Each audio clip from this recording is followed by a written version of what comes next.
Are you aware that Igbo names are disappearing? Igbo native names. A lot of people answer English names, whereas they are not from England. Have you noticed that names like Nkandelem, Obinaya, Olwebupe, Shizaram, Chinecherem are becoming rare among today's children?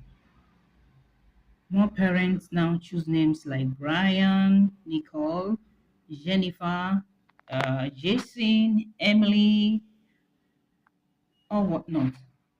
While these names are lovely, we must pause and ask, what are we sacrificing by abandoning our indigenous name? In African tradition, names are not just words. They are prayers, affirmations, and ancestral connections. Are you aware of this? A name like Ifeanyi means nothing is impossible with God. Ifeanyi Chukwu. Chukwuebuka means God is great.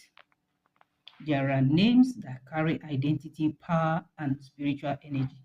So strive to know those names and give them to your children.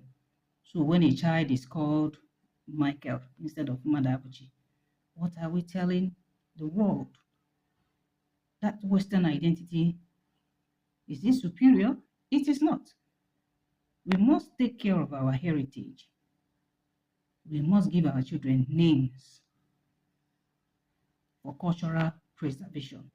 So if our children grow up with foreign names, foreign media, foreign gods, will they ever truly value where they come from? This is a poser. I want you to answer. Should we bring back strong Igbo names as a form of cultural resistance and pride? Yes. So let's talk today.